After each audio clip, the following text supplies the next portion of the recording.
It's the Real Estate Podcast, brought to you by ANZ Home Loans for financial well-beings. And welcome back to another episode of the Real Estate Breakfast, available, of course, every morning on iHeartRadio, Spotify and Apple, and wherever you get your podcasts from. Wowee, the weekend, it came and went way too fast. We are back into another busy Monday, and the dreaded Monday for some, including me. And it's the 11th day of September. Let's hope it's a great property week for you if you are chasing real estate around Australia. Now, some of the numbers released from Core Logic this morning as we have breakfast to break down for you. The total estimated value of the Australian housing market reached 10 trillion by the end of August, and it's the first time that it has hit double digits since June of 2022. This increase is attributed to rising home values, with the median home value in Australia reaching just under $733,000 in August, along with a larger housing stock of approximately 11 million properties. National home values began recovering in March of 2023 with a 4.9% increase by August. And what happened is that reversed half of the previous minus 9.1% downturn from April 2022 to February of this year. Values are now minus 4.6% below the April 2022 peak. So there's some recovery, and you can see it right there in those numbers. And this morning we are catching up with Sally Tindall from RateCity. And good morning, Sally. Welcome back to the Real Estate Breakfast this morning. Good morning, Craig. How are you? I'm not too bad. You look at those numbers, eh? You can certainly see that we are on the right side of the ledger. And what's interesting for me to watch is that after 12 RBA hikes, 4 of them were double. By and large, rates are now 4% higher than they were 18 months ago. And that should have taken property prices, because it has a significant handbrake on how much people can borrow, their maximum borrowing capacity. And yet property prices since around the start of this year have been going the other way. To give you an idea of just how big that handbrake is, Craig, for a single person, someone that was a decent income earner, $150,000 in May of 2022, they've had a 4% or thereabouts pay increase since then. Their borrowing capacity as a result of the 12 RBA hikes has dropped by $368,000 or thereabouts. I mean, obviously it depends on each individual lender and people's circumstances, but $368,000, that should have a massive impact. Yes, indeed. You're absolutely right. We'll come back in just a moment. We'll talk more about why it is bucking the trend. That's all coming up next on your Monday with Sally Tindall. We talk to some of the most influential figures in the real estate industry, from leading commentators to investors to real estate principals, only on the Real Estate Podcast. Well, a devastating earthquake, of course, over the weekend in Morocco claimed over 2,000 lives, leaving almost 1,500 seriously injured, with the hardest hit areas just south of Marrakesh. Of course, unfortunately, many of these buildings very, very old. They're not exactly up to earthquake standard, and that just sort of contributes and compounds the problem. Survivors have endured a third night outdoors as entire mountain villages were flattened. You just never know when or where the next natural disaster is going to hit next, which makes you wonder, what are we going to see between now and the end of the year? Well, if you're blowing out the candles today, let's up the ante to some positivity. Happy birthday to you for the 11th day of September. You're sharing it with Harry Connick Jr., turning 56 today. Stella McCartney is turning 52. And Moby, real name Richard Melville Hall, he Sally is turning 58. From investment strategies to market analysis, know your property with us on the Real Estate Podcast. It's the Main Centre forecast. And let's check on our weather. Good morning if you are in Sydney, expecting, well, not a bad day. Sunshine, 20 degrees. In Melbourne, pretty much the same. A little bit of cloud cover, but fine, and 17. Brisbane expecting a mainly fine day with 23. And in Perth, look at that, once again, bathing in the sunshine, and your high 24. Don't navigate the real estate market alone. Let us help guide you in the world of real estate every day. Make better informed decisions with the latest news and insights. And it is a Monday morning. We are back with Sally Tindall from RateCity, and just talking about all of these rate rises, but the market moving upward.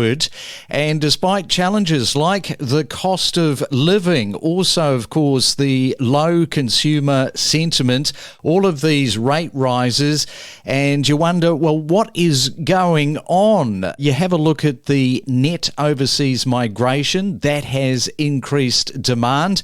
And I guess that you can't really overstate that too much with regard to the overseas migration, Sally, because, boy, people, they continue to come into Australia at the moment. Migration is absolutely having an impact on that, but we can also see the workaround that some borrowers are taking to this challenge of rising rates and rising property prices is getting a bigger deposit. Now, I keep asking, where are they getting these money trees from, and what are they watering these money trees with? Because how are they getting bigger deposits? Well, it's interesting to see first home buyers in particular coming to the table with bigger deposits. It's something we saw in some research out from Commonwealth Bank just the other day. And that is probably because of generational wealth being passed on, parents stepping up to the plate and helping kids with that all-important deposit, or perhaps, even grandparents passing on some of that generational wealth to help people into the property market. And I think probably the key factor here is stock. There's just nothing to go around, and that is pushing up prices. I mean, I wandered up to an open home in my area the other day. I haven't been to one for a while, and I almost, if I'd been sitting down, I would have fallen off my chair. It was a Wednesday, and there was at least, 15 parties were walking through this quite small house, and I was amazed at just how many people are in the market.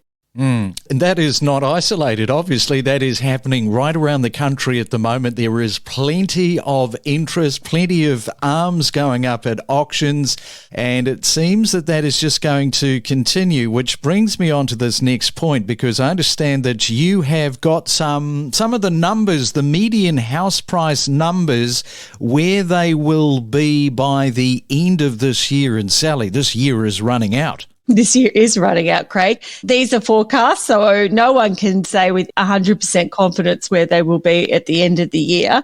But we've got the best and brightest economic minds looking at this. We looked at the property price forecasts from ANZ, NAB and Westpac. They forecast from the beginning to the end of the year, but what we've done is gone and take CoreLogic's median house prices for now and tried to work out, looking at Sydney, Westpac from August through to December has Sydney still rising by 1%, ANZ at 0% growth. They think it's going to be relatively flat, NAB going down by 2%. So you can see even in Sydney, you've got this huge range between Westpac's thinking they'll go up from here, ANZ flat and NAB down. But we've extrapolated that out on ANZ's forecast, and that would land Sydney's median house price at around $3.4 million by the end of this year. Well, talking about the stock level, if you look at the supply from the CoreLogic report, that remains very constrained, with a total listings down minus 23.4% compared to the previous 5-year average. That is just how sticky it is. Oh, that's incredible to hear that figure.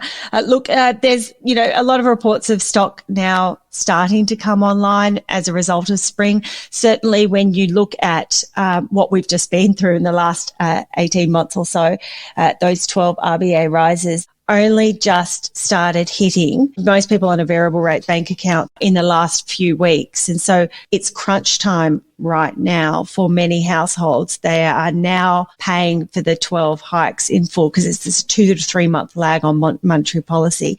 But also, they're still probably expecting their final winter electricity bill to come in. The cost of the supermarket is still going up. So we may start to see more stock come onto the market in the months ahead as people realise that dollars and cents in their budget just doesn't add up under the pressure of 12 RBA hikes, which is, just a horrible circumstance for some people to be in.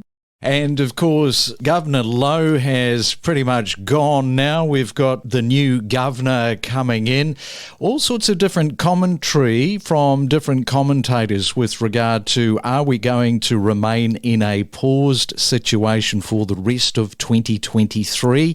We've been talking about this on the Real Estate Podcast. So what's your best guess for between now and the end of the year? Do you see any more rate rises coming? Because plenty of commentators are saying, nope, that's going to be the end of it. Look, I don't see any more rate rises coming, Craig, but I also know that you shouldn't bet your house on that. What we know from the past few years is forecasts and predictions can be very wrong. And so if you've got a mortgage, I would be planning for at least one more hike, if not two, just in case. I think NAB's latest cash rate forecast still has one more rate rise penciled in there around November. Inflation is now tracking down. It's coming down nicely.